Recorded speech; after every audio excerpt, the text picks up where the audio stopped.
Sarah Gilbert belakangan menjadi sorotan di berbagai dunia. Ia merupakan ilmuwan asal Inggris membuat vaksin COVID-19 AstraZeneca. Dalam keterdesakan, ia dan timnya berhasil menemukan vaksin sebagai salah satu upaya untuk mengakhiri pandemi. Pencarian yang pesat ini dianggap luar biasa, mengingat pengembangan vaksin pada umumnya membutuhkan waktu tahunan, bahkan dekade. Today, they include leaders who have developed the anti-COVID vaccines,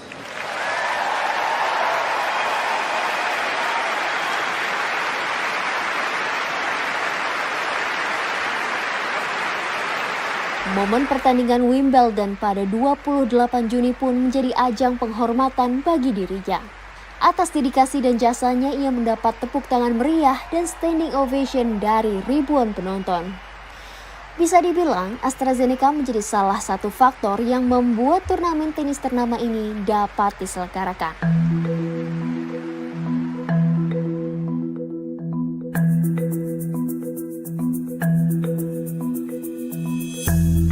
Selain Gilbert, ada dua ilmuwan muda asal Indonesia yang juga memiliki peranan penting dalam penemuan vaksin AstraZeneca. Kedua ilmuwan Indonesia tersebut adalah Indra Rudiansyah dan Karina Citra Dewijo. Indra adalah mahasiswa asal Indonesia yang tengah menempuh pendidikan S3 di Oxford University. Indra bergabung dengan tim peneliti COVID-19 yang dipimpin oleh Sarah Gilbert. Sementara Karina adalah postdoctoral research scientist pengembangan vaksin di Oxford University yang ikut mengantongi hak paten AstraZeneca. Berkat mereka dan timnya lah, vaksinasi AstraZeneca kini bisa digunakan di berbagai belahan dunia. Halo semuanya, nama saya Karina Citra Dewijo. Saya sekarang sedang bekerja sebagai postdoctoral research scientist di Jenner Institute. Saya juga menemukan formula untuk produksi massal vaksin Oxford AstraZeneca dengan hasil yang 10 kali lebih banyak.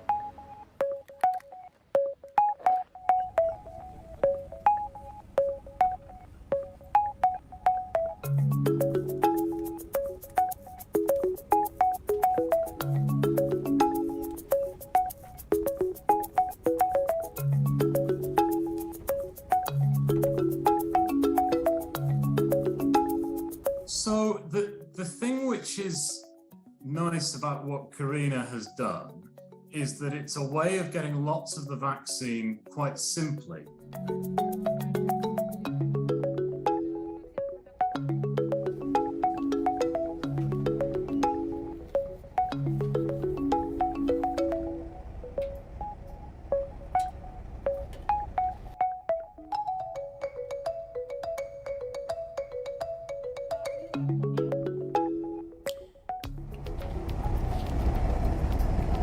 Jadi ini skala 30 ml atau 2 sendok makan yang saya gunakan untuk pertama kali menemukan proses produksi yang bisa meningkatkan hasil vaksinnya 10 kali lipat.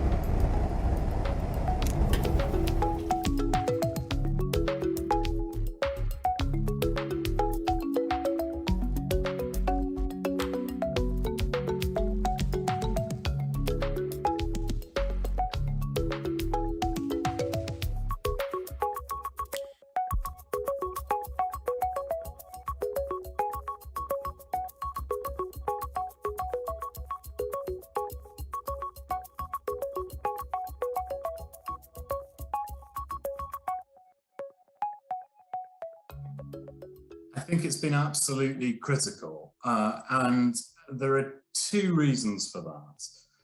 One is that the amount of vaccine you can get from a certain amount of cells, that is very closely related to the cost. So it's the fact that Karina's formula is so productive that allows the vaccine to be quite low in cost. And the second thing that's really important about it, but it was simple enough that they were able to learn to do it quite quickly. And we were able to get many manufacturing facilities running around the world.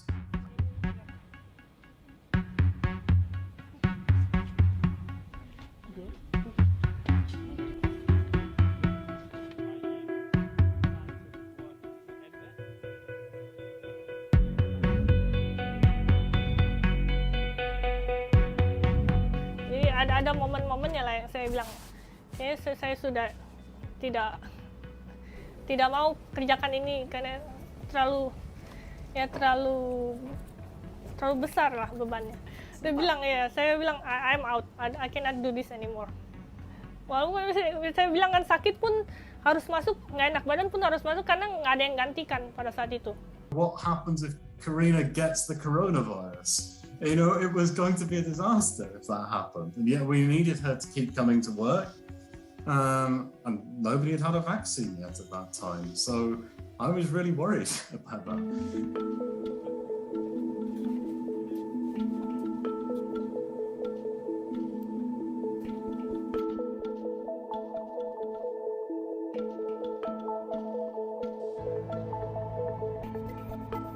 Well, Karina has done the most incredible job over the past 18 months. I mean, she has worked harder in the lab than I have ever seen anyone work in the lab.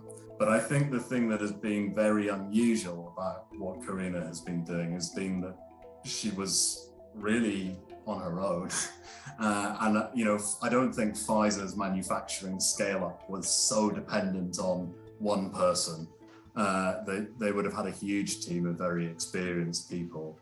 We were wondering whether Karina was the most important postdoctoral, or her work was more important than any other postdoctoral scientist in the world.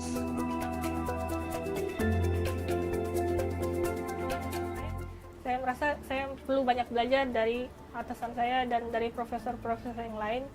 Ya, menurut saya ini adalah cuma awal permulaan saja.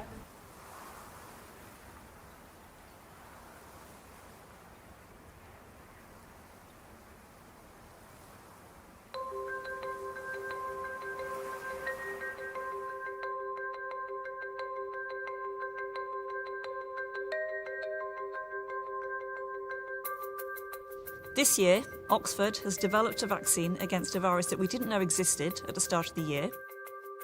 We've manufactured it, we've tested it, we've shown that it's effective in only 11 months. That's a massive achievement.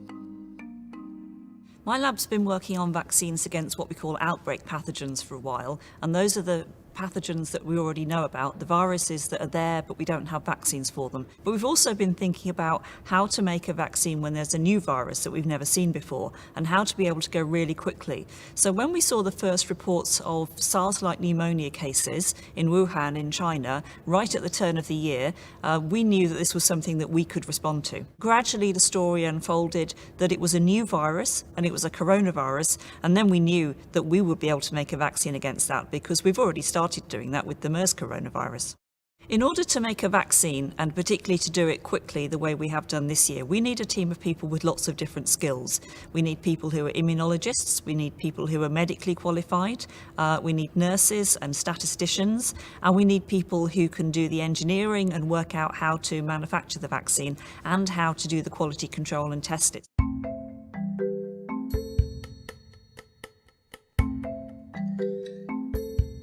My research degree is in clinical medicine. Basically, I'm trying to work with tuberculosis vaccines, trying to understand the human responses that they induce. I'm a medical doctor as background, and I also have a Master of Science in Chemical and Biological Sciences.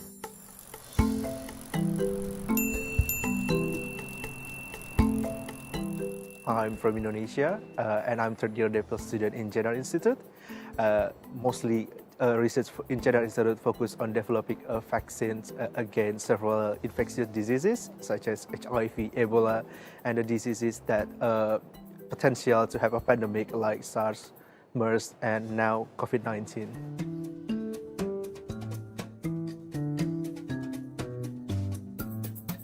I'm a first-year DPhil student at the NDM, so I'm doing a DPhil in clinical medicine. I did a master's project at Durham University, and that's where I did my undergraduate there too. I saw that there was a PhD position going funded by Bulgari, and I applied for that.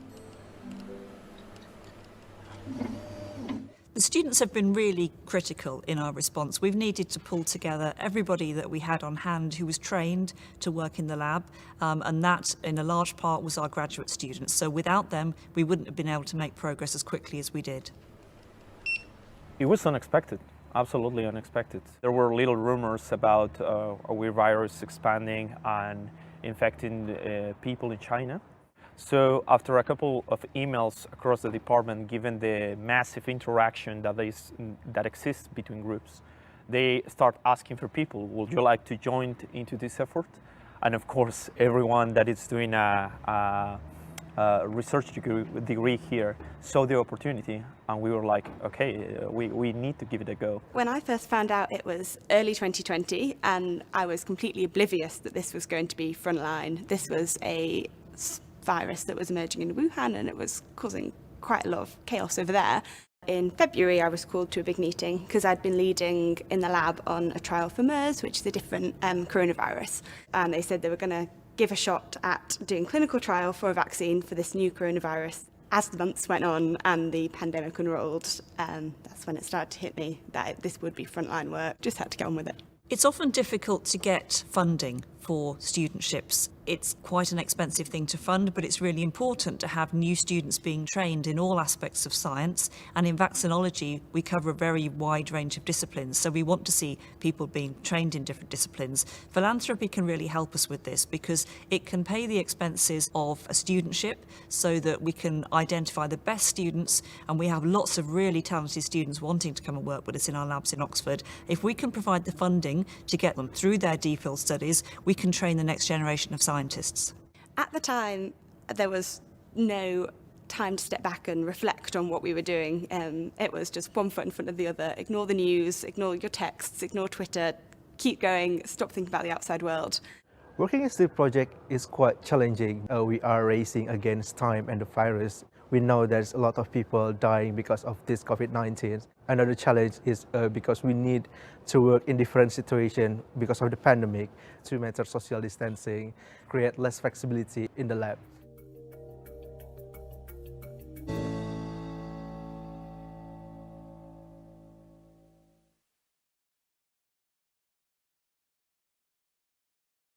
Halo teman-teman, hari ini kita kedatangan Karina Jo, seorang senior scientist di Jenner Institute di University of Oxford. Karina, terima kasih banyak bisa hadir. Terima kasih undangannya, Pak. Ya. Kita bakal ngobrol cukup banyak nih. Saya mau gali lebih dalam mengenai masa kecil Anda. Lahir dan besar di Tanjung Duren. Ya. Selanjutnya gimana? Ya, saya sekolah SD-nya di Kemudian 2 di Tanjung Duren. Terus beralih ke SMP dan juga di Tanjung Duren. Habis itu SMA SMAK 1. Nah, BPK Penabur. Maksud juga di Tanjung Duren. Ya, jadi lahir sampai SMA di Tanjung Duren, Jakarta Barat. Nggak ada kebebasan, nggak ada keinginan untuk keluar dari zip code tersebut? Iya. Tapi ya, mainly untuk family ya sih. Family saya reside di sana, orang tua saya memutuskan ya kita tinggal di sana. Terus? Ya, sejak jadi setelah itu saya sekolah S1 di University of Hong Kong, atau namanya SCU. Ya, waktu masih kecil selalu pilihannya, cita-citanya kalau ditanya antara mau jadi apa, antara insinyur atau dokter kan, yang populernya seperti itu. Jadi saya sampai semester terakhir SMA saya nggak tahu mau jadi apa. Jadi cita-citanya kalau mau ditanya jadi dokter, karena itu yang populer. Ya, jadi walaupun nggak tahu, nggak tertarik apa-apa. Tapi semester terakhir, guru biologi saya, Ibu Lili, ada kayak presentasi tentang bidang yang baru. Yang mungkin masih jarang di Indonesia, tapi sedang booming lagi populer di luar negeri. Tentang bidang bioteknologi. Spesifikasinya itu molekular biology pada saat itu. Mereka bisa kayak modifikasi genetics. Jadi kita bisa merubah genotype-nya di dalam sel dan keluar fenotipik yang berbeda. Waktu itu merubah warna gitu. Saya tertarik. Ini guru SMA udah ngomong. Guru SMA, iya. Kita SMA-nya sangat maksudnya saya boleh nih. Sangat maju sih. Bu Lili. Ya, Bu Lili. Masih ngajar nggak di sana, Tanjung Duren? Kelihatannya masih ngajar. Terakhir kali saya berbicara. Mungkin untuk saat ini mungkin sudah keluar, tapi sih pada saat itu ya masih ada. Ya, mungkin ini maksudnya teknologinya sangat menarik untuk saya. Saya pikir, selama ini saya cuma dikotakin, cuma dokter yang mungkin punya profesi terhormat gitu. katanya. Bisa membantu orang. Tapi saya juga ingin berkarya di bidang yang menarik untuk saya. Saya jadi baca-baca banyak tentang bioteknologi, saya memutuskan untuk kuliah ke luar negeri. Kenapa ke Hong Kong? Ya pada saat itu saya mengambil akselerasi di PPK Penabur semester 1. Waktu itu saya keluar masih umur 16, beranjak ke 17 tahun. Jadi ya yang waktu itu menawarkan untuk menjadi guardian salah satu yang recruitment office ya di Hong Kong. Ya. Karena masih kecilan. Masih kecil. Jadi orang tua saya nggak bisa ikut kan, masih bekerja di Indonesia. Dia menawarkan untuk menjadi guardian. Jadi saya memutuskan di Hong Kong dan place wise karena masih dekat ke Indonesia, jadi orang tua saya memutuskan ya ke sana aja. Jadi kalau ada masalah orang tua saya bisa langsung ke sana gitu, karena nggak perlu visa kan. Singapura, Malaysia gitu nggak ada? Singapura bisa cuman ya karena mungkin juga bagus, cuman country-nya sangat kecil. Ya, mereka bilang, oh mungkin kamu sebulan juga sudah bosan di sana katanya. Terus langsung ngambil biotek? Langsung ambil biotek, wow. Ya. Terus gimana perjalanan di universitas? Ya susah. Smooth sailing atau agak-agak ini? Agak-agak. Ya waktu itu pertama kali benar-benar hidup sendiri di luar negeri. Ya nggak ada siapa ya, homesick ya. Dari bulan pertama saya udah gimana nangis-nangis gitu sana. Soalnya untuk registrasi aja buildingnya sangat jauh gitu. Dari ujung ke ujung mesti cari sendiri. Dan juga kan bahasa Inggris ada di lesin, tapi kita nggak pernah latihan lisan. Cuman baca nulis aja. Baca nulis. Dan pada saat itu saya orang Indonesia pertama di University of Hong Kong. Dia baru buka jalur internasional. Wow. Ya, jadi banyak siswanya yang di lokal itu kurang bisa berbicara bahasa Inggris dan mereka segan untuk berbicara bahasa Inggris ke saya. Jadi saya terisolasi gitu. Oke. Di sana Tapi ajarannya dalam bahasa Inggris? Ajarannya dalam bahasa Inggris, tapi ya gurunya... Tapi yang lokalnya kebanyakan ngomong Kanton guru gitu? lokal. Okay. Guru-guru lokal. Jadi mereka ngomongnya kurang fasih. Ya, jadi saya adalah kendala bahasa dalam belajar di sana. Ceritain deh saat-saat waktu kuliah, apa yang spesial yang bikin Anda gitu melihat dunia itu agak beda? Kalau di SMA kan Bu Lili. Iya. Tapi kalau waktu kuliah tuh ada nggak tahapan di mana Anda tuh berpikirnya sangat berbeda dibanding sebelum-sebelumnya? Iya, pada saat ke luar negeri pertama kali ya. Jadi kayaknya untuk bidang bioteknologi, jadi aplikasinya sangat luas. Itu yang saya pegang waktu itu sih. Jadi saya pikir ini menarik sekali bidang yang saya ambil. Walaupun despite semua orang bilangnya ini nggak akan maju gitu. Yeah. Ini kamu buang-buang waktu. Juga ada yang bilang ya, kayak teman orang tua saya bilang akhirnya mau bidang apa jadi bioteknologi. Paling maksimum kamu jadi sales gitu, sales farmasi katanya. Begitu, udah sekolah jauh-jauh gitu, jadi sales farmasi. Itu pun sampai saya sekolah S3 pun dia bilangnya begitu. Mau jadi apa? Barang bioteknologi. Kamu, ya. How wrong were they? Ya. Terus lulus dalam berapa tahun? Saya lulus dalam waktu 3 tahun. Gila. Ya. Baru umur 19 tahun? Ya 19 mau ke 20. Wow. Ya. Terus? Begitu lulus masih bingung? Atau udah serak gitu mau ngapain? Pada saat itu ya, saya ditawarin untuk on direct langsung ke PhD. Wow, di Hong Kong? Di Hong Kong. Okay. Jadi MPhil, kamu bilang dapat funding MPhil, tapi dalam 2 tahun kamu bisa langsung convert ke PhD. Jadi tambahin 1 tahun jadi 3 tahun kan, langsung PhD. Tapi orang tua berkata lain kan. Nah ini menarik nih. Ini yang paling menarik. Nah itu pikir, kamu sendiri udah 3 tahun di Hong Kong, anak perempuan sendiri, ya begitulah. Orang tua maunya yang aman. Waktu itu kakak saya ada di Melbourne. Dan mereka bilang, oke, kamu pindah ke Melbourne lah, ambil jurusan yang lain. Ya. Apa jurusan? Commercial cookery. Commercial cookery, ya, tentang ya masak-masak. Ya. Itu kemauan ayah, ibu, atau Anda sendiri, atau kakak? Ayah. Alasannya apa? Kemauan mama. ayah sih mendukung mama saya. Alasannya ya kamu is a good skill for your life katanya. Untuk kalau semua plan kamu fail, kamu ada satu skill yang kamu bisa gunakan di masa depan, kamu bisa buka restoran kapan aja gitu. Ya gitu, itu emang orang tua. Ya orang tua nasihatnya sih baik. Jadi waktu itu saya ikutin walaupun saya bilang saya passion saya emang bukan di masak. Saya suka makan, tapi saya suka makan, bukan suka masak. Enggak, Ya. tapi ini kan justru disuruh ngambil degree Ngambil degree. dalam masak. Ya. Kalau suruh bisa masak aja kan ya paling kursus seminggu juga bisa kan. Iya. Tapi ini orang tua serius banget ya. Serius, jadi enrollnya yang benar-benar certification yang membuat kamu untuk menjadi head chef. Jadi ada ngitung-ngitungnya, membuat resep. Jadi benar-benar proper course. Oke. Jadi bukan masak aja tapi Iya. sampai Ya ada gimana budgeting, bisnisnya, ya gimana akuntansi, dan nulis menu, ya lengkap lah dalam 2 tahun itu. terus apa? Masakan apa yang dipelajari? Pelajarannya masakan Perancis. Ya. Iya, itu sebenarnya dasar dari Bukan itu. bikin dimsum atau Bukan, apa? ya. Nasi Padang.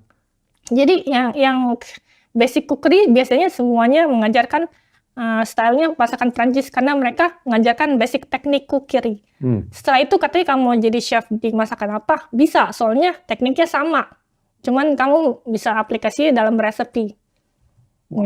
Ya, jadi katanya mereka yang mengajarkannya. Semua cookery katanya pakainya sama kayaknya. Teknik cookingnya. Sama sous vide gitu. Dan orang tua juga nggak masalah kan? Nggak Suruh masalah belajar. mereka. Yang penting ke sekolah ini, Ya. sekolah itu ngomong apa aja ikutin aja gitu. Ya, ikutin aja. Terus sempat kerja kan? Sempat kerja. Jadi untuk lulus dari sekolah ini kita perlu beberapa hours lah professional work sebagai chef gitu. Kerja sebagai chef ya pertama untuk fusion Japanese. Karena tahu lah. Jadi saya nggak mirip orang Prancis kan. Ini bertolak belakang banget kan belajar masakan Prancis, Iya. terus dilempar ke Ya, fusion Japanese apa? Nobu, ya. restoran Nobu. Restoran Nobu. Ya, pernah di Nobu, pernah juga restoran Itali yang fine dining gitu. Berapa lama? Total bekerjanya selama 18 bulan.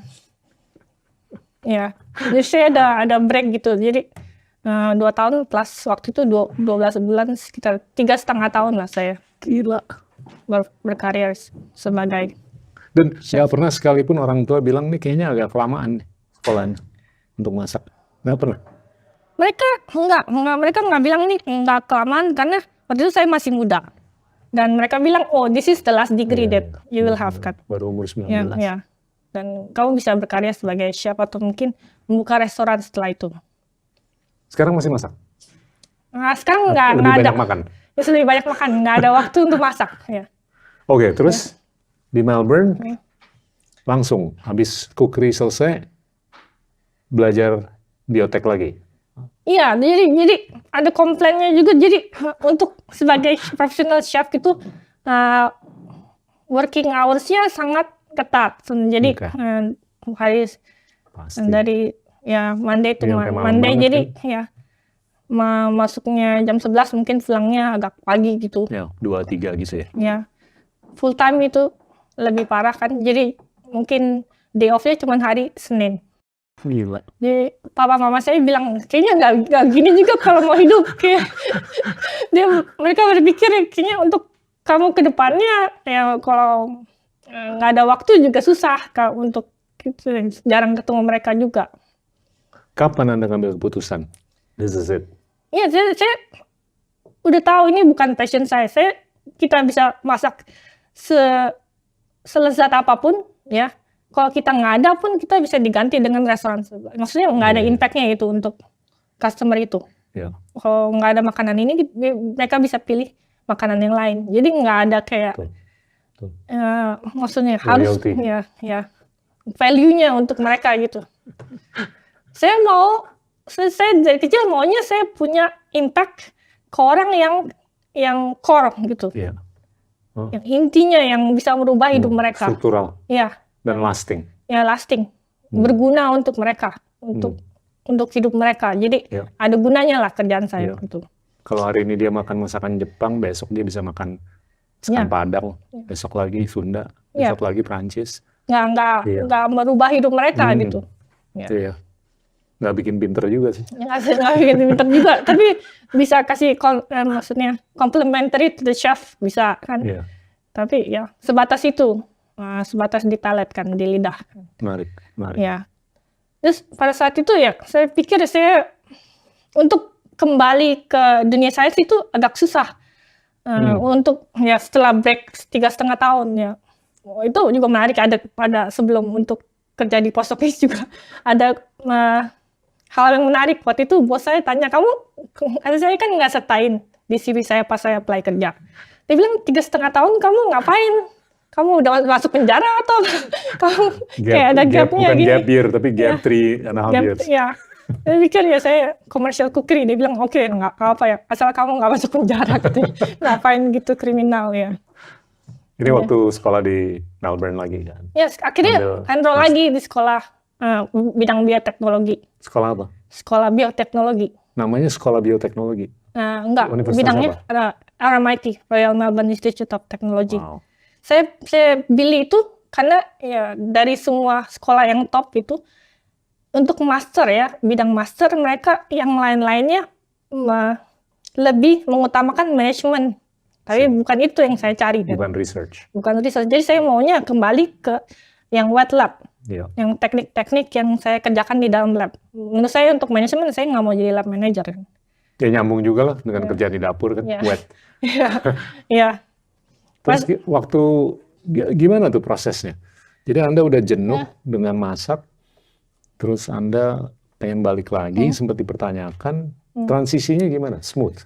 Enggak, transisi ada argumen lah di dalam internal keluarga gimana caranya. Ya, saya akhirnya untungnya didukung, terakhir didukung lah sama orang tua, oke. Dan mereka juga dukung financially karena saya waktu itu. Karena untuk sekolah, untuk master mahal di Australia lagi. Ya. Ya saya beruntung sih dari S1 dan S2 didukung sama orang tua. Dan kayaknya dipermudah gitu. Saya datang ke sana kasih lihat sertifikat langsung terima. Sertifikat cookery atau sertifikat waktu dari Hong Kong? Dua-duanya S1. Tapi kita harus proof kamu waktu itu ngapain aja pas gapnya itu. Jadi kan harus kasih sertifikasi dua-duanya S1 dan mungkin diploma of cookery-nya. Oke, dia bilang ya diterima. Argumen apa yang Anda pakai untuk meyakinkan ibu Anda bahwa itu keputusan yang paling baik? Mereka tetap berpikir ya bioteknologi bukan bidang yang maksudnya yang untuk mensejahterakan anaknya sih. Tapi saya bilang ini passion saya. Dan saya udah tahu dari SMA. Ya. Ini bidang yang menurut saya bisa kerjakan. Ya, non-negotiable kayaknya. Ya, dari kecil saya mungkin saya tahu sih skill set saya dari awal. Menarik. Ya. Menarik. Ya. Terus saya mulai kuliah dari semester 1 di course yang pertama, profesornya bilang, karena kamu mau nggak internship di satu perusahaan pemerintah Australia yang terbesar. Dia nggak kenal saya, tapi dia nanya ke saya. Aku bilang, ya baru course yang pertama, baru week pertama ini. Jadi oke, saya nekat aja. Oke. Terus saya pergi interview ke tempat perusahaan pemerintah Australia. Yang intinya biasanya cuma citizen yang di sana. Kan semuanya core gitu. Jadi rahasia negara di sana. Kenapa? Mungkin dia udah ngelihat sesuatu di Anda. Atau punya feeling kali. Ya mungkin dari diskusi kan. Tapi diskusinya dari course pertama, end of the lecture gitu. Ya dibilang saya punya teman di sana. Dulu saya pernah kerja di sana. Dan mereka mencari student untuk internship di lab mereka. Perusahaannya Protein Production Facility, manufacturing. Untuk biologics, kayak small molecule based protein, novel molecule, vaccines, virus, dan ya monoclonal antibody, semuanya lah. Mereka ada kolaborasi dengan universitas dan mereka juga ambil klien komersial dari perusahaan-perusahaan global. Ya, jadi saya ke sana untuk interview langsung bilang, oke, kamu minggu depan datang full time ya. Saya pikir full time, saya juga sekolah full time ini. Tapi profesor saya mendesain course saya sedemikian mungkin, jadi saya pun bisa internship sana full time. Jadi jam 9 sampai jam 5, terus jam 6 saya kuliah full time. Gila. Ya, jadi jalankan dua-duanya full time. Berapa jam seminggu kerjanya? Kerja 40 jam ada? lebih. Kerjanya? Ya, kerja dan belajar. Oke. Ya, jadi kan masih pasti. master dan juga internship full time. Dan biasanya untuk lab disesuaikan untuk saya. Jadi di labnya digabungin dalam waktu kayak 2-3 minggu dalam mungkin summer gitu. Jadi saya bisa fit in my schedule untuk 2. Wow. Ya, setelah lulus master dan saya juga internship, head of the lab-nya yang di perusahaan pemerintah itu bilang, kayaknya kamu mau lanjut PhD gak? Saya cari. PhD-nya berapa? Masternya berapa lama? Masternya 2 tahun. Ya, master by. Saya pikir 6 bulan. Enggak. Lama. Ini course-nya banyak banget.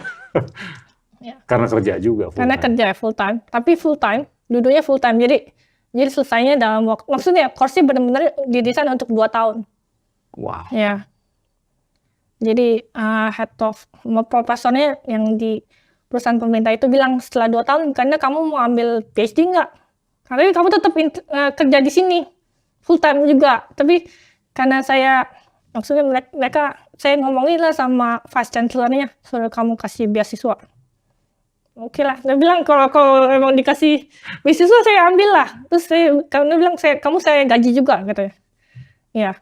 Tetap dengan kerja juga. Kerja juga. Jadi sama konsepnya. Saya kerja internship di mereka. Jadi mungkin paginya saya kerjain proyek PhD-nya. Mungkin jam 9 sampai jam 12 gitu. Sorenya saya kerjain proyeknya perusahaan pemerintah itu. Gila. Ya. Berapa lama PhD? Selesainya 4 tahun. Master 2 tahun, PhD 4 tahun. Ya. Wow. Ya. Jadi selesai saya punya pengalaman bekerja sebagai di lab. Ya, perusahaan manufacturing itu 7 tahun. Dan mereka punya sertifikasi namanya CGMP, tau nggak sih? Nggak tahu sih. Current Good Manufacturing Practice. Itu berharga banget tuh pasti. Itu berharga banget karena itu standar yang harus dipakai untuk memproduksi produk untuk dipakai oleh manusia. Seperti kayak vaksin, drugs, segala macam. Dan itu jarang orang yang punya. Kasih gambaran deh. Di Ya. Australia berapa yang punya CGMP? CGMP? CGMP. Ya, jadi kayak certification gitu standar untuk mendesain sebuah proses memproduksi drugs atau ya apapun yang digunakan oleh manusia untuk clinical trial dan komersialisasi. Ada berapa di Australia yang punya? Nggak ngitung, tapi Puluhan, sedikit ratusan, sekali. ribuan? Mungkin ratusan. Dan mereka biasanya ya bukan fresh graduate yang punya. Iya, pasti, Mereka pasti. sudah jauh di atas, mungkin udah sebagai leader dari biopharmaceutical company yang benar-benar tahu lah prosesnya. Karena course-nya sangat mahal. Topik PhD Anda apa? Saya mendesain vaksin hepatitis B untuk menjadi efikasinya bisa 10 kali lipat lebih tinggi dari Pre-existing. yang sudah saya bandingkan dengan komersial. Satu. Dua, saya buat teknologinya untuk mentargetkan brain cancer, glioblastoma, memakai target yang perusahaan itu sudah license. Jadi kita bekerja sama dengan Abbott atau AbbVie untuk clinical trial. Ceritain gimana Anda bisa meningkatkan efikasinya 10 kali. Jadi saya modifikasi dari saya memakai teknologi namanya virus-like particle. Jadi saya memakai hepatitis B surface antigen. Jadi kayak benar-benar protein tapi kosong. Itu virus luarnya doang, strukturnya doang, tapi tengahnya kosong. Tapi saya modifikasi luarnya supaya bisa induce immune system lebih tinggi daripada yang yang ada di pasaran. Ada patennya nggak? Patennya belongs to the uni sih. Oke. Ya, dan CSR. Yang menarik sih untuk yang glioblastoma sih. Yang brain cancer. Kita memakai teknologi yang sama, tapi mentargetkan kanker. Jadi saya dekorat surface antigennya di luarnya dengan memakai epitope yang mereka sudah license sih. Jadi saya pasang aja dekorat luarnya untuk targetin ya brain cancer itu. Dan yang ketiga proyeknya sebenarnya udah jadi spin-off company sih, tapi pada saat itu saya masih student, jadi co-supervisor saya bilang, kamu nggak bisa di-include sini karena kalau kamu di-include, apinya dibagi 3. Jadi antara perusahaan Australia itu, university-nya sama yang spin-off company. Mereka bilang, it's not beneficial for me. Tapi saya yang desain. Saya yang desain 7 different teknologi yang untuk bisa suppress chronic hepatitis B. Itu belum ada di dunia ini. Pakai teknologi yang sama. Ya, itu sakit hati sih. Saya kesel sama co-supervisor yang di luar. Saya mau tanya 2 hal. Pandangan Anda mengenai IP, itu gimana sih ke depan? Apakah itu sebaiknya lekat dengan individu atau dengan institusi? Dan kalaupun institusi, itu institusi akademis atau institusi non-akademis atau dua-duanya atau semuanya digabung? Jadi tergantung sih siapa yang punya teknologinya sih. Itu kan lekatnya dengan... Nah, balik ke ceritanya Anda kan yang paling bertanggung jawab kan? Iya. Semestinya lekat dengan Anda dong? Ya, seharusnya lekat dengan saya, tapi ada kayak blunder lah. Jadi ke supervisor saya itu percaya. Jadi mereka tidak ada perjanjian black on white. Ya, jadi kita kolaborasi aja. Jadi kita ada co-supervisor dari eksternal. Mereka mau saya kerjakan satu proyek mereka untuk jadi salah satu chapter di thesis saya. Tapi saya kerjakan ternyata bagus sekali. Maksudnya yang mereka tidak bisa buat dalam waktu 5-6 tahun, saya buat dalam waktu sebulan. Gila. Ya, saya bilang ini. Anda pernah konsultasi nggak dengan teman-teman di Oxford atau konsultan hukum atau apa gitu untuk mengkaji ulang apa yang terjadi di Melbourne? Iya, ini lebih bisa accrue ke Anda.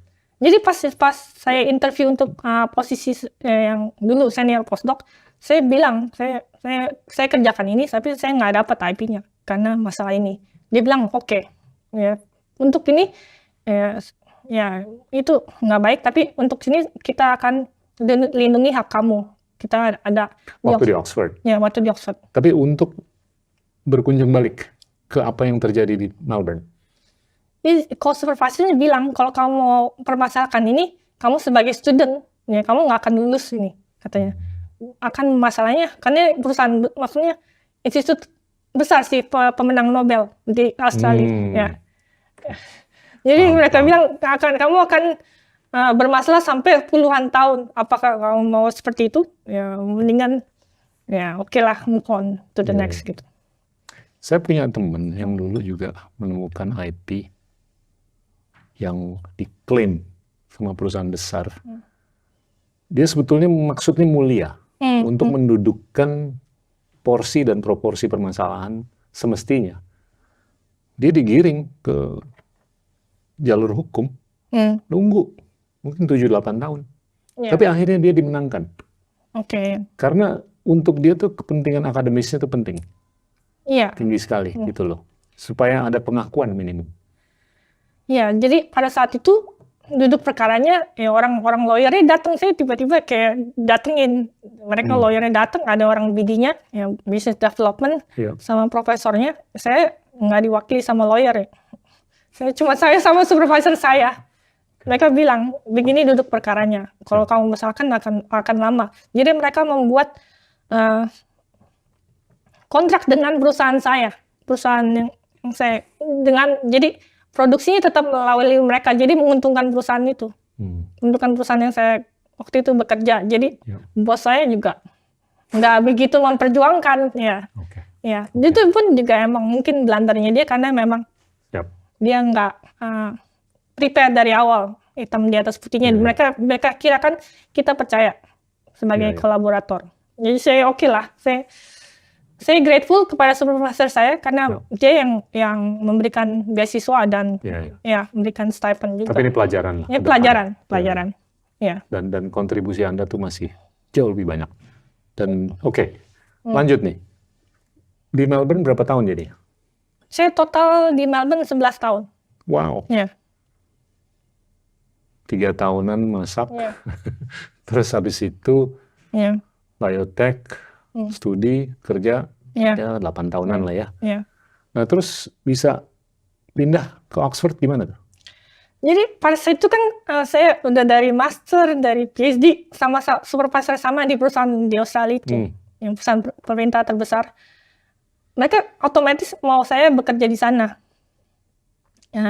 Dan saya juga di offer sama kompetitor sih yang Di Australia juga? Ya, di Australia juga yang waktu itu juga coba membuat vaksin COVID, cuma adalah blendernya sedikit. Waktu itu saya tetap Ini tahun 2020? tahun 2019. Oke. Ya, tahun 2019. Tapi kok udah tahu vaksin COVID? Setelah itu tahun 2020 mereka membuat vaksin COVID, tapi teknologi ada. Saya menangani itu pada saat saya masih kuliah dan bekerja. Tim saya menangani itu. Jadi kita tahu teknologi seperti apa yang di Australia. Saya juga ditawarin kerja dengan mereka. Ya, profesor saya bilang, ya kamu kan saya ajarin dari awal di sini. Masa kamu ke kompetitor? Ya mungkin kerja sama kita aja. Iya. Tapi saya konsultasi sama bosnya bos. Dia bilang, karena kamu udah lama di sini 7 tahun. Apa yang kamu mau belajar di sini, kamu udah pelajarin semuanya. Advice saya gitu, kamu pergi ke benua lain, pergi ke institusi lain, lihat dunia itu. Ya. Supaya belajar yang baru. Ya, belajar yang baru. Apa teknologi yang mereka punya, apa perspektif yang mereka punya. Maksudnya ambil informasi dari luar, jangan satu institusi aja. Maksudnya kalau kamu balik pun kita terima dengan tangan terbuka, karena kita tahu hasil kerja kamu gitu. Kenapa ke Inggris? Bukan ke Afrika, Asia, atau Amerika? Itu yang saya pengen tahu. Itu lazy answer sih. Itu job pertama yang saya, satu-satunya job yang saya apply. Ya, maksudnya nggak apply juga sih, ada headhunt-nya sih. Jadi saya nggak perlu ngapa-ngapain, saya kirim yang CV. Yang pertama di apply dapat ya udah. Ngapain saya kirim yang CV. lain gitu. Ya. Saya kirim CV. Sebenarnya nggak mau di follow up, cuman orangnya telepon saya, ini kamu udah kirim CV. Entar minggu depan kamu interview. Ya. Gila lah, Anda udah naikin efikasi 10 kali, gimana nggak ada yang tahu? Produktivitas dan efikasi. Ya. Dan ya, mereka bilang, kamu interview. Saya bilang, saya sebenarnya mau mangkir kan. Tadi mau ngambil antara di Queensland atau mau tinggal di situ aja, karena udah ditawarin gaji yang tinggi dan posisi yang tinggi juga di sana. Terus, tapi saya pergi, ayo udah interview lah ya. Terus saya interview yang pertama, saya lihat bos saya yang sekarang ini, ya. Dia relatively masih muda. Ada yang interesting yang dia tawarkan. Cara pola pikirnya. Jadi saya sebenarnya nggak pernah memilih pekerjaan sesuai dengan proyek. Proyek bisa apa? Saya generalis, saya bukan spesialis. Apa yang saya kerjakan itu dari awal sampai akhir saya pelajarin lah semuanya. Kan saya basically desain vaksin sampai preclinical. Masak juga bisa. Ya, immunogenicity saya kerjakan untuk tesis, dan untuk internship kan saya manufacturing, jadi beda banget dari awal sampai akhir sih. Terus saya nggak milih proyek, tapi saya pilih orang yang jadi bos saya. Dari mana dia? Dia orang Scotland. Laki, perempuan? Laki. Jadi dia relatively young, tapi saya lihat ini ada potensi. Saya bisa belajar sama dia. Ya. Jadi dia bukan orang manufacturing, saya tahu dari awal. Tapi dia itu jadi ketemu kedua kalinya, dia segala term yang saya sebut di interview pertama di hari selanjutnya dia udah tahu, ya kayak dia udah kerjain 10 tahun gitu. Wow. Jadi motivasinya tinggi. Ya. Dan Dia generalis. Dia bisa macam-macam. Dia generalis. Jadi dia medical doctor dan dia juga tiba-tiba ke proses development manufacturing, jadi beda banget. Ya, orangnya generalis. Jadi A sampai Z dia kerjakan. Wow. Ya, terus dari interview pertama dia juga kelihatan orangnya nggak bisa menjaga air mukanya. Jadi udah tahu nih, oh dia suka banget sama saya.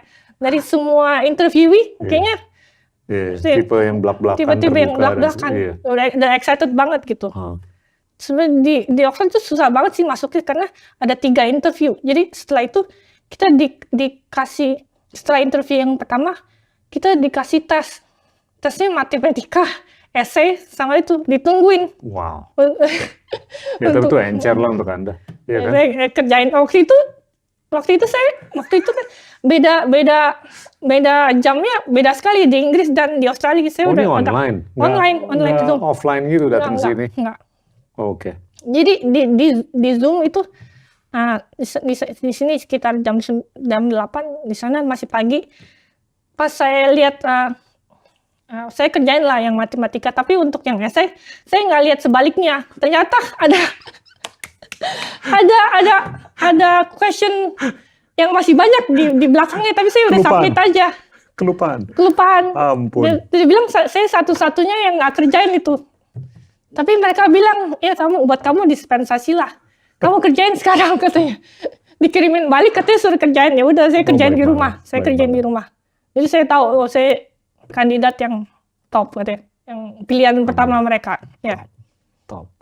Ya, jadi interview kedua lagi dan mereka menegaskan kamu pilihan kami. Ya, kan sebenarnya ada 3. Yang ketiga harus terbang ke tempat mereka untuk benar-benar ketemu langsung, lihat labnya dan di-assess langsung apa yang bisa maksudnya benar-benar disuruh kerjakan buat labnya. Tapi mereka bilang untuk kamu ya nggak perlu lah, kita terima aja langsung. Ya. Pada saat itu gaji postdoc di Oxford sangat rendah dibandingkan dengan yang lain ya, dibandingkan dengan industri di Australia lah. Iya, pasti. Setengahnya kali. Ya. Kenapa sih? Ya. Kok bisa begitu? Beda banget. Ya. Padahal saya nggak tahu, mungkin geopolitical atau apa. Mereka semua ya akademik ya di gajinya rendah. Terutama di Oxford dan Cambridge dibandingkan dengan universitas yang lain. Karena mereka udah tahu lah namanya. Ya, tahu lah namanya, tapi nggak juga ya. Sekarang orang PhD sudah berpikir mau ngapain kerja di universitas, mendingan langsung ke industri. Dia langsung bisa dapat gaji yang fantastis lah. Ya. Itu mempengaruhi kapasitas riset nggak sih? Kalau talenta muda tuh lebih mau tembak langsung ke industri daripada lewat akademis. Iya. Jadi sekarang bakal berkurang nggak kualitas? Banyak berkurang. Riset? Sekarang ada paper pun yang menulis banyak kan universitas ya, walaupun top universitas, tapi dia mengalami kesulitan untuk hire postdoc. Wow. Iya. Saya juga udah kasih tahu ke bos saya ini. Iya. Nggak ada ini bakal kelihatan nih 5-10 tahun ke depan kan? Ya, untuk universitas sekarang mereka sudah advertise bertahun-tahun, tapi nggak dapat kandidat yang baik karena temptation-nya langsung ke industri. Dia nggak mau naik MRT atau subway atau tube lagi, dia mau naik mobil. Gajinya. Jadi waktu itu jadi ngomong lagi sama ke bos saya bilang saya juga ditawarin ke kerjaan. Jadi bilang gajinya berapa? Saya kasih tahu gajinya. Dia kaget. Ya di sini beda banget. Jadi saya kasih maksimum nggak? Saya waktu itu langsung masuk sebagai senior postdoc. Wow. Jadi gajinya dipolin maksimum. Saya bilang ya nggak apa-apa, saya kesana juga belajar, tapi nggak masalah kalau dinaikin ya nggak masalah. Tapi tetap juga masih lebih rendah. Masih lebih rendah. Tapi ini idealisme Anda kan, bahwa untuk Anda tuh lebih penting untuk bisa melakukan riset. Iya, melakukan riset. Dan halnya nyari kangtau aja kan. Nah, dan proyeknya benar-benar baru. Bukan yang saya pernah tangani selama saya di Australia. Betul. Benar. Ya. benar-benar saya nggak pernah nangani viral vector. Oke. Ya. Ibarat kata, ya walaupun nggak dibayar terlalu tinggi, selama gue bisa melakukan riset Ya. untuk kebaikan segalanya. Ya, untuk impact. Jadi saya punya, jadi saya mau punya pekerjaan yang punya meaning. Ya. Menarik. Tapi menarik juga pada saya. Asal ada makanan di atas meja aja. Asal ada makanan di atas meja. Saya udah diwanti-wanti sama orang Australia, ngapain kamu ke UK? Makanan yang nggak enak, katanya. Makanan yang nggak enak, cuacanya jauh lebih bagus di Australia. Orang sananya mau ke Australia, kamu mau ke UK. Oh, belak-belakang, katanya. Ini Semua pindah orang- tahun 2019 ya? Ya, akhir 2019. Gila. Akhir serendipity kan. Itu. Nah, itu belum ada kabar kan mengenai COVID-19? Belum. Baru Januari Februari lah ya. Januari, Februari. Ya. Nah, terus gimana tuh? Begitu meledak awal 2020, coba deh diceritain di benak Ini Anda. kronologis ya nih. Saya ke sana, saya kaget. Ternyata teknologi di universitas sangat berbeda dengan yang saya Backward. backward. Ya. Bilang lah University of Oxford yang paling top atau Harvard, tapi ya teknologi jauh di bawah industri. Ya, saya pikir ini labnya butut ya, bener. Ouch. Sempit tuh semuanya, hal-hal semuanya saya harus kerjakan sendiri, dari buat buffer, ngukur powder itu saya mesti kerjakan sendiri karena ya, kenyataannya satu proyek ditangani oleh satu postdoc. Apalagi waktu itu bos saya masih baru, jadi banyak 2-3 proyek ditangani satu postdoc dari awal sampai akhir. Ya saya kaget lah, pengen gimana nih mau balik lagi ke Australia atau apa, tapi udah nyampe di UK kan.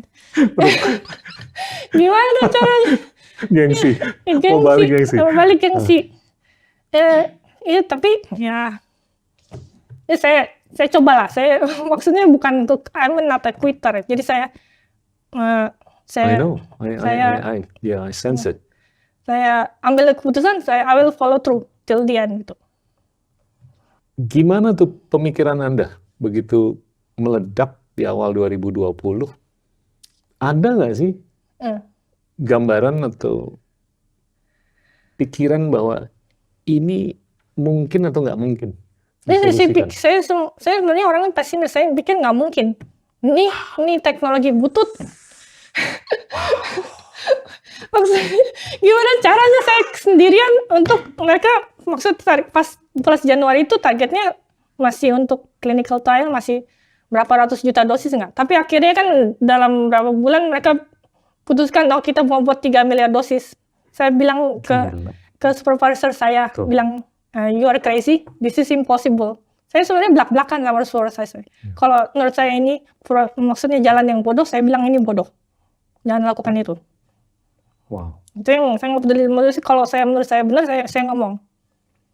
Tapi saya tahu bagaimana caranya, karena sebenarnya saya kan proyek saya di University of Oxford itu untuk membuat proses supaya waktu itu yang saya tangani adalah vaksin rabies, proyek dari bos saya. Karena kita sudah bukan ngerjain rabies saja kan? Ya, HIV, rabies dan lain-lain kan waktu itu. Waktu itu rabies dan Lassa fever gitu. Ya. Terakhir saya Ebola, tapi saya kerjakan untuk via yang berbeda. Mereka minta bantuan saya. Tapi pada saat itu aim-nya cuma untuk paling 10 liter gitu. 10 liter untuk clinical phase 2. Emang teknologi sama Cadox kan, chimpanzee adenovirus vector. Tapi aim-nya ya segitu untuk 2 tahun. Saya pikir oke lah, gampang gitu.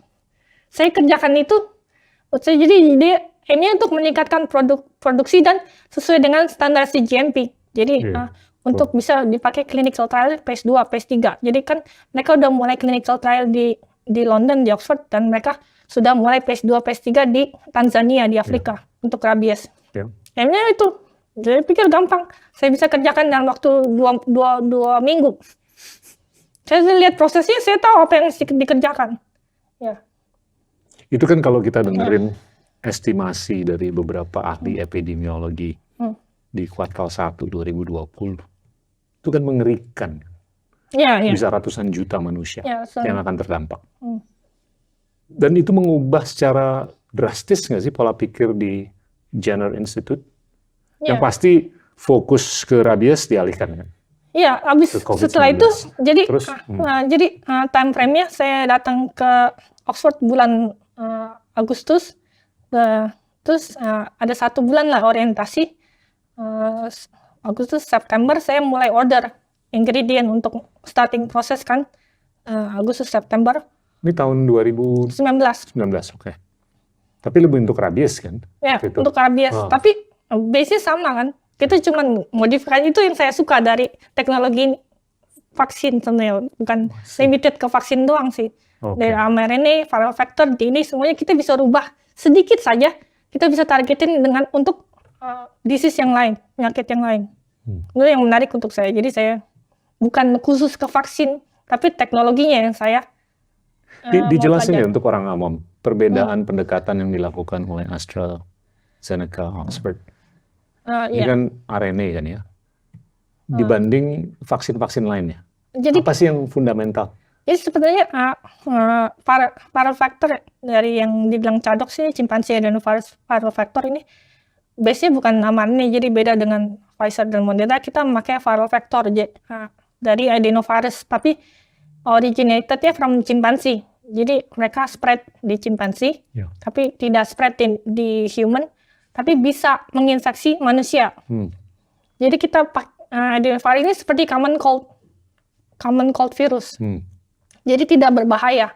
Kita sudah mutasi supaya tidak berbahaya dan tidak replikasi di dalam manusia. Tapi kita bisa masukkan genetic sequence seperti yang kalau yang ditargetkan COVID kan di day one sudah dipublishkan sequence-nya. Jadi mudah lah kita ambil sequence-nya yang mau yang apa, spike protein sequence, kita masukin ke genetiknya adenovirus ini, kita buat virusnya, dan ya setelah virusnya jadi itu vaksinnya.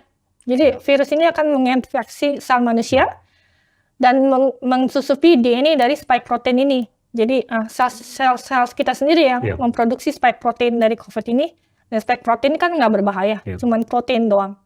Dan itu yang menginduksi immune response kita. Yang membedakan itu dengan apa yang dilakukan oleh farma lainnya? Iya, kalau untuk Pfizer dan Moderna ya, modified nucleotide itu mRNA, jadi lebih direct lah langsung. Kan dari viral vector ini dari virus dia harus membuat DNA, habis itu mRNA baru protein kan. Oke. Kalau yang Pfizer, Moderna, langsung mRNA, cuman dia dilapisi dengan lipid. Lipid itu seperti vehicle lah. Jadi untuk mereka lipid itu seperti adenovirus kita. Jadi tapi mereka lebih direct daripada lebih dari DNA, tapi mereka langsung ke mRNA. Habis itu ke protein. Keuntungannya apa yang Anda lakukan dibanding yang Pfizer dan Moderna lakukan apa? Ya pada saat itu ya kita viral vector ada teknologinya tapi bukan dibuat di tahun itu juga. Jadi kita punya long list of safety and immunogenicity. Jadi pada saat itu ya udah di clinical trial untuk Ebola, ada yang untuk MERS yang mirip-mirip dengan COVID, SARS-CoV ini, mirip dengan coronavirus juga, cuman agak berbeda genetiknya. Jadi kita punya complete history-nya lah, complete data. Jadi kita tahu viral vector ini punya high immune response dan high safety profile, complete safety profile. Ini kalau saya dengar cerita ya mengenai Anda tuh di laboratorium. Iya. Hidupnya di situ kan. Ya pada saat itu hidupnya di situ. Waktu ini keluar COVID-19, Anda tuh nggak ada social life. Iya. Iya kan? How traumatic was it? Itu traumatic sampai sekarang. Itu kan berapa bulan tuh Anda di laboratorium? Mungkin 15 jam sehari ada? Ya lebih, sekitar 16 jam sehari. 16 sampai Dan 18 weekend jam. juga kerja kan? Iya, 7 hari seminggu. Itu karena keinginan pribadi Anda untuk mensolusikan sesuatu atau emang amanah dari atasan ini harus selesai bulan depan atau apa? Gimana tuh? bukan keinginan, nggak ada keinginan untuk menyiksa diri, tapi emang nggak ada pilihan lain pada saat itu. Iya. Pas saat ya, jadi saya Urgensinya emang gila ya. urgensi. Jadi saya pas November saya udah sombong lah sama supervisor saya udah kerjakan nih proyeknya yang kamu mau saya kerjakan dalam 2 tahun, saya kerjakan dalam 1 bulan. Katanya dia meningkatkan produktivitas. Saya kerjakan dalam eksperimen yang pertama, saya udah tahu gimana caranya, saya kasih tahu. Dia nggak percaya. Terus dia bilang saya ulang. November 2020. November 2019. Oke. Sebelum pandemi. Oke. Sebab itu bulan Desember saya masih ada waktu pulang ke Indonesia. Australia. Australia, oke. 3 minggu untuk wisuda. Saya balik ke UK itu akhir Desember. Jadi sebelum meledak. sebelum pandemi meledak. Jadi terus Januari 2020 dia bilang, "Oh, kayaknya kita akan involve di vaksin COVID ini." Ya, terus saya bilang, "Oke lah." Saya nggak berpikir panjang. Terus tapi bulan Februari dibilang kita udah set up untuk clinical trial date-nya, ya. Tapi belum punya prosesnya. Mereka punya proses, tapi pada saat itu baru bisa untuk membuat berapa ratus dosis, cukup untuk clinical fase yang pertama. Tunggu dulu, tapi algoritma yang Anda ciptakan Iya. untuk meng-scale up, Iya. itu cukup nggak untuk membuahkan miliaran vaksin? Cukup. Yang sudah ditemukan di bulan November 2019. Saya pikir ini bakal cukup, cuman ini skalanya kecil sekali yang saya bereksperimen. Ya, dan itu baru upstream, maksudnya proses produksi, belum yang downstream, proses purifikasi dan itu. Oke. Ya, Tapi itu relatively lebih straightforward lah, downstream ya kan? ya jadi susah untuk, saya tahu bagaimana caranya, tapi lebih complicated, banyak hitung-hitungan lah, banyak yang harus dilakukan sebelum itu bisa tervalidasi sesuai dengan CGMP, karena kita ada quality control kan, itu yang paling rumit kan. Fair enough. Ya. Tapi yang susahnya tuh di hulunya, di Ya, upstreamnya. upstreamnya susah. Itu- Itu adaptasi karena itu kita memakai sel manusia untuk membuatnya. Hitung-hitungannya gimana tuh waktu itu? Bisa berapa vaksin dalam kalkulasi Anda? Jadi pada saat itu kita bisa, saya pikir kita bisa buat 10.000 dosis dalam waktu 1 liter pada saat itu, kalau kita berhasil adaptasi vaksin ini. Oke. Nyambung ke miliaran gimana tuh? Berapa liter tuh? Nah, jadi ya pada saat itu kita aimnya sampai 200 liter. Oke. Karena aimnya baru sampai fase mungkin uji klinis yang fase ketiga. Oke. 200 liter, Ya. 2 juta lah. Tapi saya baru punya prosesnya dari 2 sendok makan. Ya, jadi 30 mil. Tapi mereka bilang dalam waktu 1,5 bulan kamu harus punya proses komplit yang sesuai dengan CGMP standar. Jadi kita harus teknologi transfer ke CGMP lab, tapi kamu harus punya protokol yang lengkap. Jadi saya bengong aja ngeliatin supervisor saya. Gue lihat ya, saya bilang ya, this is impossible, you are crazy. Pada saat itu kan kita labnya kecil, nggak ada funding, tenaga kerja cuma saya sendiri, dan kita nggak ada waktu 1,5 bulan. Jadi to give the background, kalau untuk 200 liter biasanya dikerjakan untuk 3-4 orang dalam waktu 1,5 tahun atau sampai 2 tahun. Saya cuma punya waktu 1,5 bulan untuk kerjaan itu sendiri. Gila. Yang postdoc, yang senior postdoc yang waktu itu membantu saya, terus saya bilang oke lah ada yang membantuin. Tapi pada saat itu kan COVID lagi ganas-ganasnya, dia lagi mengandung.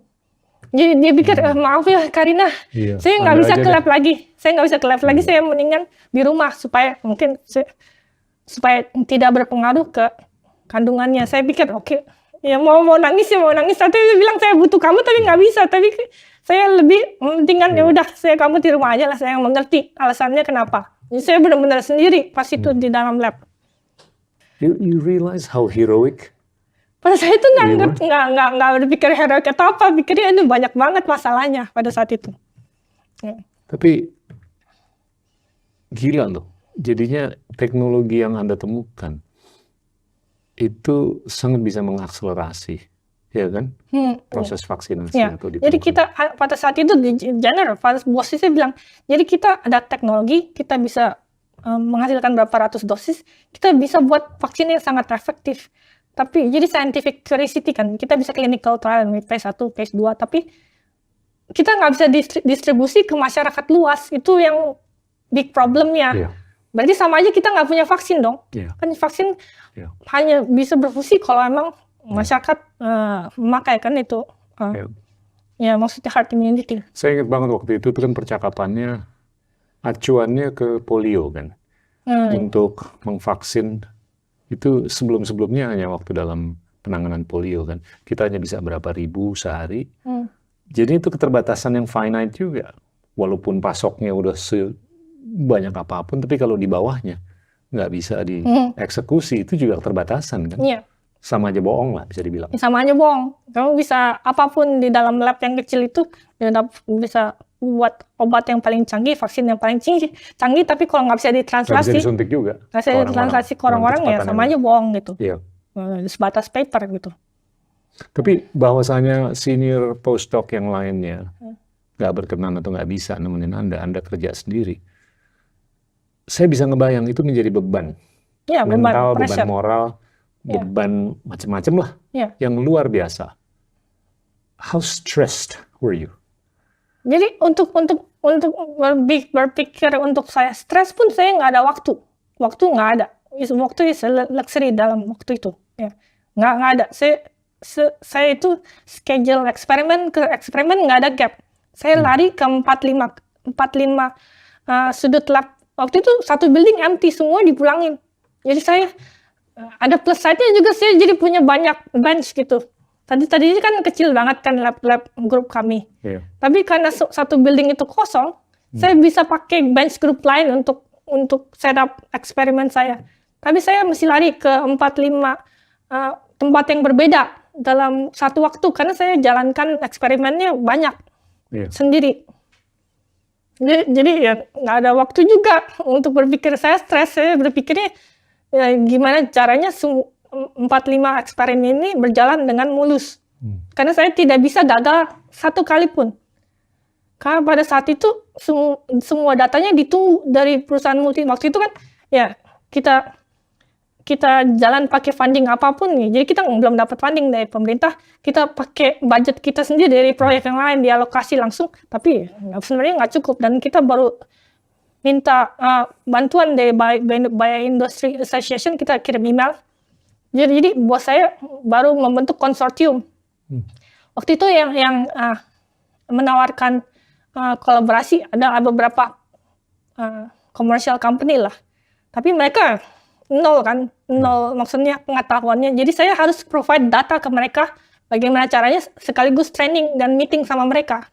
Gini loh caranya gitu. Dan kita kan mepet waktunya. Clinical trial phase 1 udah dijadwalkan, mereka sudah didosis. Clinical phase 2 udah mulai masuk, udah dosis pertama. Tapi mereka nggak punya dosis untuk yang kedua kan regimennya 2 dosis. Jadi nggak bisa gagal gitu. Dan ya maksudnya pasiennya udah didosis, jadi mereka harus ada dosis yang kedua, tapi kita nggak ada vaksinnya. Mau diapain gitu? Jadi pas saat itu aku udah marah-marah lah sama supervisor saya. Waktu itu cuma ada berdua kan, dia meeting sama saya di building berdua. Jadi keterbatasannya dana atau semua keterbatasan, nggak ada tenaga kerja. Oh, wow. Di satu institut itu yang tahu bagaimana cara mengerjakan prosesnya cuma saya. Kalau saya maksudnya kalau untuk sebagai hierarki ya di University of Oxford, kalau ada orang lain yang bisa kerjakan dan mereka lebih senior, saya nggak mungkin dipanggil kan untuk kerjakan proyek ini. Ya saya juga bukan orang British juga. Ya itu. Wow. Ya. Karena itu dari lainnya karena cuma saya yang bisa kerjain. Ya satu-satunya orang yang di situ yang bisa kerjakan proyek itu. Ya cuma saya ya. Jadi ya itu aja plus side-nya, serendipity. Nggak tahu gimana caranya di tempat dan mungkin di waktu yang tepat. Nggak tahu. Seperti itu. Jadi nggak banyak yang tahu. Yang bantuin nyembuhin negara Inggris orang Indonesia. Yang bantuin nyembuhin dunia itu orang Indonesia.